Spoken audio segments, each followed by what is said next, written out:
जब कोई स्त्री आपसे सच में प्रेम करती है और ना चाहकर भी वो आपसे दूर हो जाती है, यह इस बात का संकेत है कि वह आपके प्रेम को हल्के में नहीं ले रही, क्योंकि यह जानती है कि जो कुछ भी उसके साथ बीत रहा है वह कोई सामान्य आकर्षण नहीं है।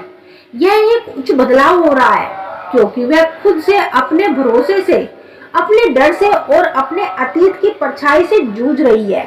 ये उसकी आत्मा की एक प्रक्रिया होती है।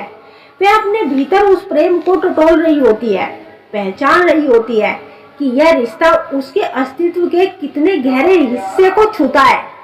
जब उसे लगता है कि वह कहीं ना कहीं प्रेम की गहराइयों में खो रही है, तो वह पीछे हट जाती है, खुद को समेट लेती है। यह उसका डर नहीं होता, बल्कि उसकी तैयारी होती है।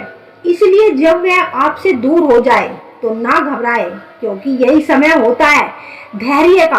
क्योंकि जो प्रेम दूरी नहीं सह सकता वही प्रेम सच्चा होता है, और जो रिश्ता दूर रहने पर भी प्रिय हो जाता है तो यह ध्यान बन जाता है। जब आपका मन एक ही स्त्री के ख्यालों में डूबा रहता है, जब सुबह उठते ही उसका चेहरा, उसकी मुस्कान, उसकी बातें और उसकी चाल ढाल आपकी आंखों के सामने मंडराने लगती है, तो यहाँ तक कि रात को सोते वक्त भी वही स्त्री आपकी कल्पनाओं में छाई रहती है।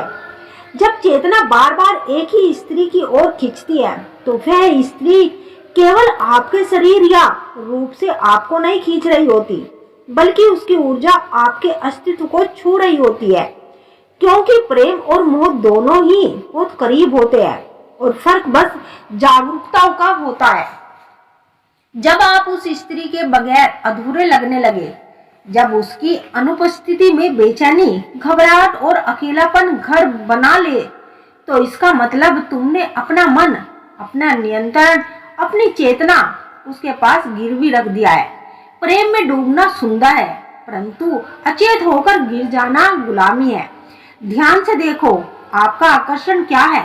क्या वह सिर्फ सुंदरता है? अगर हाँ, तो वह आकर्षण बस पल भर के लिए ही है। अगर वह आपकी आवाज है, तो वह आवाज बस कुछ दिनों बाद सामान्य लगने लगेगी। या फिर उसकी आंखें हैं, तो धीरे धीरे वह जादू का काम करने लगेगी। लेकिन अगर वही स्त्री आपके अंदर एक नई दृष्टिकोण, एक नई ऊर्जा और एक नई प्रेरणा जगाती है, तो समझ लो वही प्रेम है। वही स्त्री आपसे सच्चा प्यार कर सकती है, जो आपके प्रति प्रेम भावना में लीन होती है और आपके बारे में दिन रात सोचती रहती है।